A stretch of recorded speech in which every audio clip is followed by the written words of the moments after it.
A doctor's voice cut through the haze, calling urgently for a ventilator for the patient struggling to breathe. Kim Yak-san fought for every single gasp of air, each one feeling heavier, more final than the last. He could feel his own heart slowing, as if it was on the verge of stopping altogether. He was Kim Yak-san, an industrial mechanical designer. For the past 20 years, he'd worked tirelessly, clinging to even the smallest opportunities in the hope of escaping a life of hardship. But all his efforts had only led to disappointment and loneliness. Now, after pushing himself too far, his mind and body had broken down, and his life hung by a thread. His parents had died in a car crash shortly after he was born, leaving him an orphan. He gritted his teeth through life, determined, convinced that one day he'd be recognized as someone who had made it. But that day never came. After graduation, he landed some vague, low-paying job. 20 years passed. He remained single his entire life. Get this, the man had never even held a woman's hand. And now, he was slipping away from this world. His closest friend's panicked voice shouted his name, desperately trying to pull him back. But he had to wonder if a life like his was really worth clinging to. Was it all worth it? He felt so tired, thinking that maybe he'd just close his eyes for a bit. When Kim Yak-san opened his eyes again, he found himself in a place he didn't recognize at all. Silken curtains, sparkling chandeliers, a room so overwhelmingly luxurious, his first panicked thought was that he must have drained his life savings on this hospital room. Then, a floating message appeared right before his eyes, welcoming him to the magical continent of Eldria. Yep, there it is. The standard isekai welcome package has arrived. And in this strange new world, he was now known as Ren. Confused and disoriented, he slowly began to accept this unfamiliar life. A full week passed in what could only be described as a dream. Servants waited on him hand and foot. Little by little, he pieced the situation together. He really had died, and for reasons completely unknown, his soul had hijacked the body of someone named Ren Edgar, the third and youngest child of the Grand Duke from the prestigious Aldean Edgar family. And when I say he was the youngest, I mean he was treated like a priceless treasure. He had an older sister and an older brother, both of whom absolutely doted on their youngest sibling, constantly telling him to eat more because he was still growing, bringing him expensive mana potions they'd spend a fortune on, and proudly presenting custom-made outfits for him to try on. As the baby of the family, Ren was clearly the most pampered. His new life was a luxurious fantasy, but for the man who was once Kim Yak-san, it all felt alien. He questioned why he, of all people, deserved a life like this, trying to comfort himself with the thought that maybe this was fate's way of compensating him for the suffering of his previous life. This blessed life, perhaps, was the reward for a past life full of relentless effort. This continent, Eldria, was dazzling. Everything from public transportation to basic infrastructure ran on pure magic. The Caradorial Empire was the largest human empire on the continent, but it was also home to nations of elves, beast folk, dwarves, and various other races. The Edgar family was a top-tier noble house, ruling a territory of roughly 300,000 square kilometers, known for its fertile fields, grand castles, and over 1 million citizens. As a noble by birth, Ren had more than just food and clothing. He had his own personal maid to attend to him.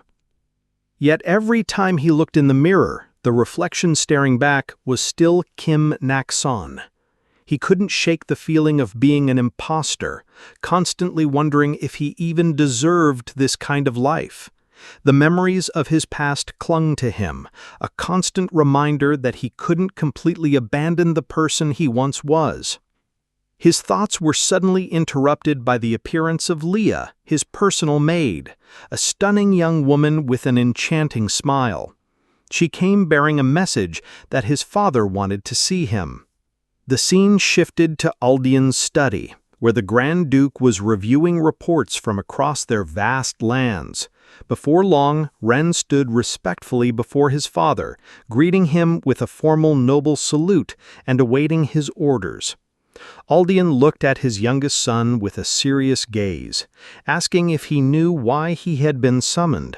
The weight in his father's voice made him uneasy. He replied softly that no, he did not know. Leaning back in his chair, Aldian's sternness softened just a bit. He informed Ren that he had reached the age where it was time for him to manage his own territory, and asked if he had thought about where he'd like to govern. Ren blinked in surprise, his anxiety fading and replaced with pure confusion, as he hadn't even considered being given a fief of his own. Aldian let out a small sigh at his son's innocent response, confirming that yes, he would have his own land. The Duke stood and walked over to a large map, pointing to a region in the northwest. He explained that this was the territory Ren would inherit. It was relatively safe, but food had always been a major issue, due to a shortage of mages. His tone shifted back to sternness as he reminded Ren that their lands were not as secure as they seem, with the empire in decline and corruption rampant. Ren knew his father was right. He had found a warmth in this new life he never wanted to lose. Seeing his son so deep in thought, Aldian grew concerned, wondering if he was placing too much pressure on him. He tried to ease the moment by reminding Ren that he didn't have to carry the burden alone and would always have the family's support. But just then, something clicked in Ren's mind. He looked up with determined eyes and asked his father if solving the food issue wouldn't make their land much safer. Aldian gave a faint smile, thinking his son was still just a child. He knew that solving food scarcity couldn't be fixed with passion alone. It required slow, careful planning. But Ren wasn't relying on passion. He was relying on 20 years of industrial design experience and the entire history of human innovation. He declared with calm confidence that his father should entrust the food problem to him. The city of Islane, his new territory, was a land of both potential and peril, frequently a battleground due to its location. To the north, it bordered the territory of Grand Duke Ryan, an old and bitter rival. To the west lay the lands of the mysterious elves, and to the south the endless expanse of ocean. Over time, the once fertile land was abandoned and its population gone. Inside his carriage, Ren pored over documents, knowing that to rebuild he needed people. A strong labor force was the foundation of any industrial revolution. Fortunately, the system had given him a cheat code for recruitment: human resource appraisal. With it, he could assess people's talents directly. He had already tested it on his family and had a basic understanding of how to use it. His first mission upon arriving was clear: find individuals with special potential to help restore the land. Leah, his maid, recalled Duke Aldian's final instruction to support Ren and prevent him from turning the place into a disaster. She silently prayed that he wouldn't mess everything up. At that same moment, in Islane, a nervous man was reporting to a masked figure in a lavish mansion. He asked if they should make a move on the Duke's arriving son, noting that the boy was doted on not just by the Duke, but his older siblings as well. The masked man, however, calmly stated there was no need, ordering that Ren not be touched for now. The embezzling official, a blond man, was anxious about his falsified ledgers, but the masked man scoffed, dismissing Ren as a spoiled noble brat who wouldn't know the first thing about accounting and would be easily fooled by fake ledgers. He urged the blond man to go and greet the young lord. As the man hurried off, the masked figure's expression darkened, and he muttered with a voice full of loathing that it was time Aldian paid for his sins. Meanwhile, as Ren's carriage approached, he frowned at the sight of the vast abandoned fields. He unfolded a regional map, an idea sparking as he traced the river and the port. He realized that if he could build a canal to the sea, this dead land might just come back to life. His train of thought was interrupted by a desperate voice. He saw a young girl on her knees, clinging to her father's leg, begging him not to gamble away the money for her mother's medicine. The man snarled, about to strike his own daughter, but a sudden blow from Ren sent the gambler flying.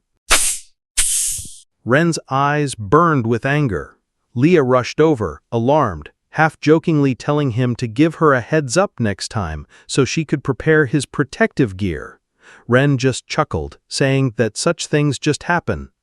Then he confronted the gambler, scolding him for trying to gamble away his family's last hope while his wife was dying. The man growled back, demanding to know who Ren was to meddle in his affairs. Ren's expression hardened. With quiet authority, he answered that his identity didn't matter, but if he ever saw the man near a gambling den again, he would ensure he was dealt with personally. Terrified, the man scrambled to his feet, stammered promises to never gamble again, and fled.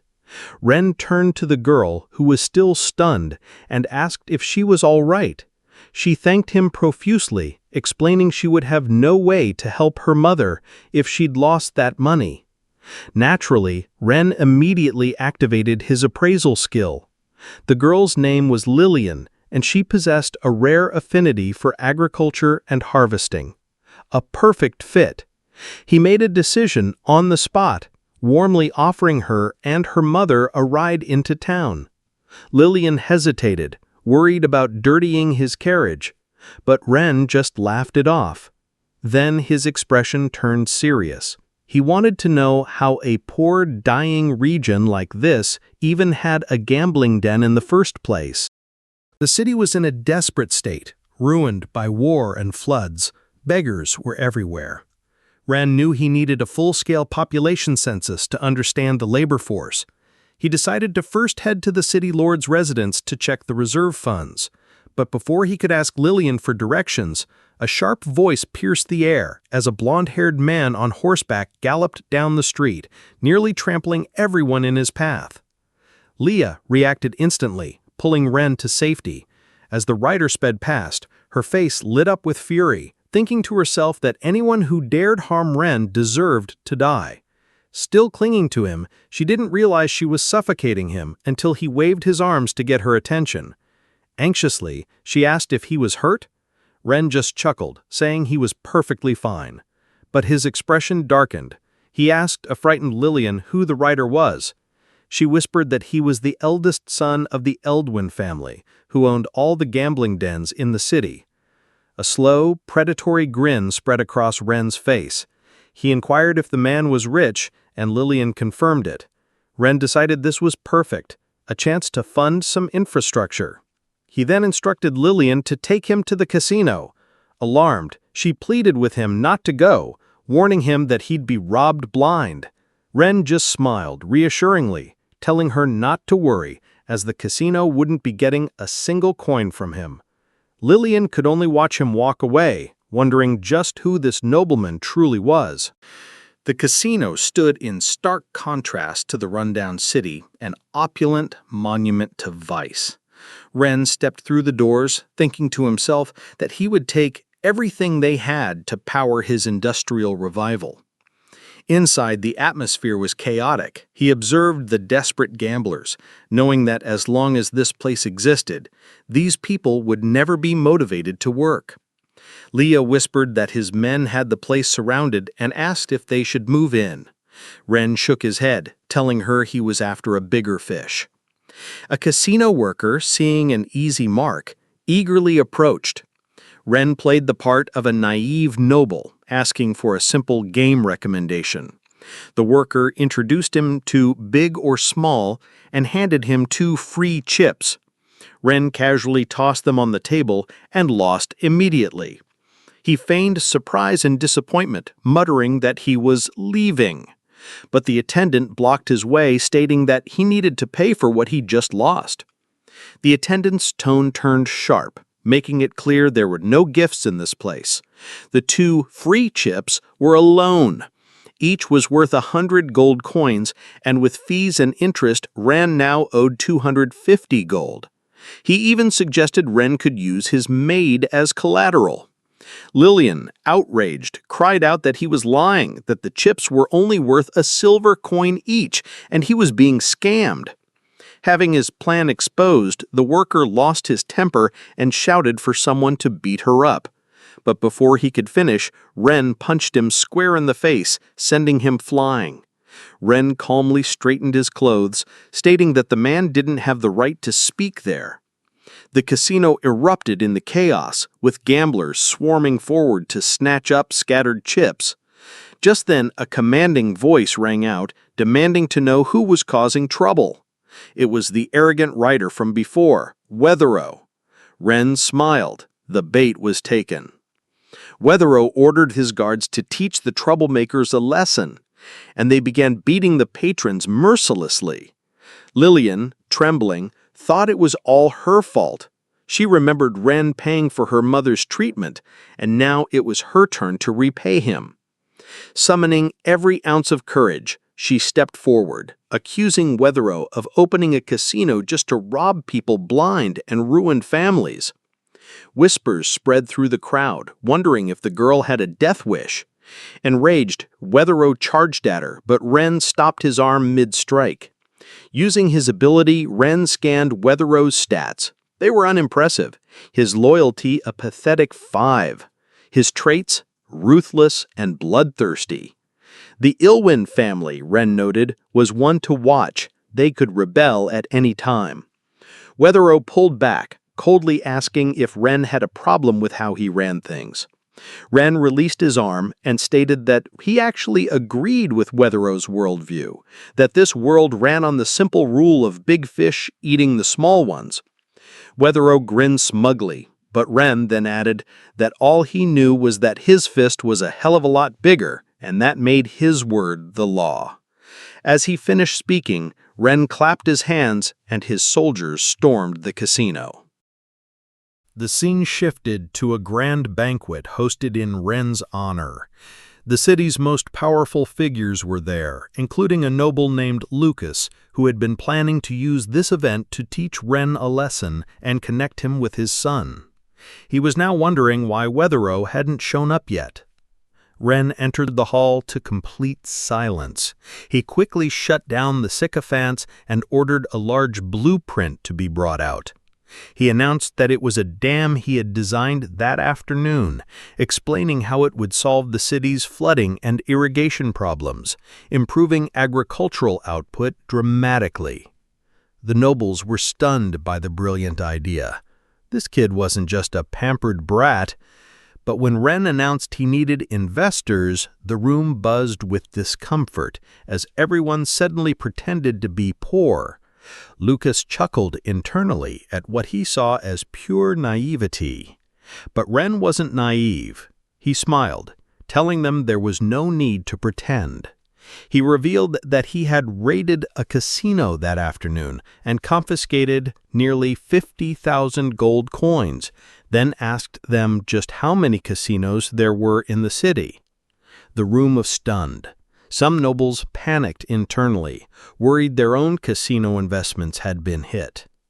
The city lord Eldritch stepped forward, accusing Ren of violating imperial law. The other nobles quickly chimed in, suddenly very concerned with legality and claiming their businesses were legitimate. Lucas observed silently, still thinking Ren was a fool with no experience in wielding power. But Ren played along, praising his strong sense of justice, but he wasn't finished. He ordered his soldiers to bring in the mastermind. Weatherow was dragged in, still shouting threats, completely unaware of the situation. The sight of his son broke Lucas completely. Weatherow saw his dead bodyguards and then his father, arrogantly telling the pale-faced bastard that he was dead now. Ren just laughed, remarking that he'd never met anyone as bold and stupid as Weathero, then calmly asked Lucas for his thoughts on his son's words. Weathero, finally recognizing his father, didn't get to finish his threat before Lucas roared at him to shut up and kneel. He forced his son to his knees before Ren, pleading for mercy and offering all his family's assets. It was only then that Weathero remembered his father's warning about the Archduke's son arriving. Realizing his catastrophic mistake, he began begging for his life. Ren remained cold, stating that if they handed over all their illegal wealth, he would spare their lives. Lucas, overjoyed to have survived, immediately tried to expose another threat, claiming that the city lord, Eldritch, was conspiring to betray the Archduke. The room erupted in gasps, but Ren abruptly cut him off, his tone turning icy, accusing Lucas of being a shameless worm for falsely accusing others and slandering a loyal man. He ordered the guards to take both Lucas and his son to the dungeons. Lucas was stunned, having no idea why Ren would protect the man he just exposed. Eldritch was delighted, thinking Ren was truly naive and reckless. He stepped forward to thank the young master for his wisdom, pledging his undying loyalty. Ren smiled, saying he believed him and had full confidence in him. But even as he spoke, he activated his skill. Eldritch's loyalty score was a mere 15, and he had the special trait, greedy. In Ren's mind, both Lucas and Eldritch were enemies. The only difference was that Eldritch still had some use to him, for now. Later that night, Ren was still working. He muttered to himself about how absurdly rich the nobles were. He told a concerned Leah that he was certain Eldritch was planning something, but that he wouldn't confront him yet. He explained he didn't know the extent of Eldritch's network, and striking blindly would only cause chaos. For now, he wanted Eldritch to believe he was just some clueless young master.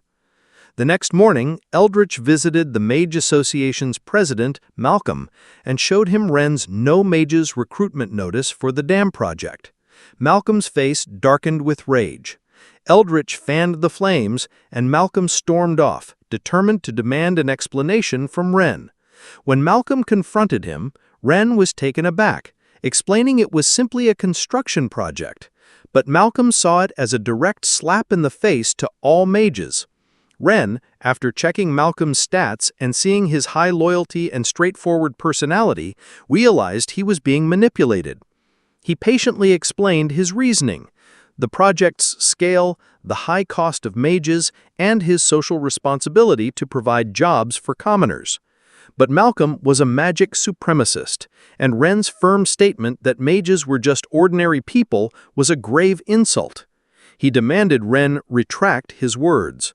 Ren coldly warned Malcolm to watch his tone, reminding him of the law that allowed nobles to execute commoners for disrespect. Leah silently appeared behind Malcolm, a knife to his neck, and the terrified mage quickly apologized. Ren let him go, knowing he was just a pawn. Just then, a system notification announced he had completed his beginner mission and received a gift package. Outside, Eldritch immediately hatched a new plan, convincing the reluctant Malcolm to use his influence to ensure that Ren's workers were lazy and unproductive, forcing Ren to come begging for their help. Meanwhile, Ren's recruitment notice drew a large, though suspicious, crowd. Lillian vouched for him, and when her father was not only hired but also offered a place in the workers' dormitory for his family, the crowd erupted in excitement, everyone pushing to register. Back in his office, he opened his reward, a lithium battery blueprint. He sighed, knowing it was useless without a generator. He was still stressing over his new mission to find 5 talented characters when Lillian burst in, reporting that all the workers at the construction site were overwhelmingly fatigued. Ren went to the site and scanned the workers, discovering they were all cursed. Using his geological survey skill, he found a strange black stone buried underground. Then he took Lillian and her father to the city church, where they met the priestess, Eerie. After a loyalty check revealed she was a 257-year-old elf with 95% loyalty, Ren trusted her to cleanse the curse. She explained the black stone was a curse crystal, likely a prank by a high-level mage, as it could have easily killed them. Ren knew immediately it was the Mage Association. Eerie said she couldn't lift the curse from the entire site, but she knew someone eccentric who might be able to. Following her directions, Ren arrived at the dilapidated mansion of Selena, the former head of the Mage Association, just in time for an explosion to go off upstairs. A furious, beautiful woman emerged, lamenting another failed experiment. Inside, Selena immediately rejected Ren's request for help, as she was busy trying to create a device to store her powerful thunder mana. Ren, the engineer, was intrigued. After a brief, tense exchange, he made an offer. If he could help her build the energy storage device, she would have to help him with the Mage Association. Skeptical but curious, Selena agreed. Using the system's blueprint, Ren built a lithium battery pack. Selena, still doubtful, was instructed to discharge her mana into it. She was astonished when the device absorbed her full power without exploding. Ren teased her that her mana wasn't even enough to fully charge his battery, and she, insulted, unleashed her full power, charging the device to 87%. She was amazed. The next day, Selena confronted Malcolm, who confessed to being manipulated by Eldritch into sabotaging Ren's site. She ordered him to gather the responsible mages. She then contacted Ren, confirming the situation was handled. Ren told her to have the mages, now his human power banks, charge the batteries. Meanwhile, Eldritch met with his mysterious contact, confident his plan to have the nobles raise food prices would succeed. In the marketplace, prices had already tripled. Eerie, the elven priestess, was furious as her people would not survive the winter. It was then that Ren appeared and proposed a partnership on food distribution. Eerie was doubtful, explaining that 4 powerful noble families had controlled the food supply for a century. But Ren promised that within half a month, food prices would drop lower than ever before. He then invited the 4 noble families to a banquet. They arrived dressed in rags, feigning poverty. Ren saw right through it and made them a shocking offer: to raise the price of food to 4 gold coins per sack, with him taking a 30% commission. The nobles were overjoyed, thinking Ren was just as cunning and greedy as they were. They immediately agreed, and after the banquet, they rushed to buy up every last grain of food from outside traders, planning to make a fortune. Eerie, hearing of this, stormed into Ren's estate, furious that he had sided with the merchants, but Ren simply told her to trust him. 7 days later, food prices had nearly septupled. Eerie was beside herself. Ren, however, was calm. He explained his master plan. By announcing the price hike, he had lured greedy merchants from all over the region to flood Islan with surplus grain.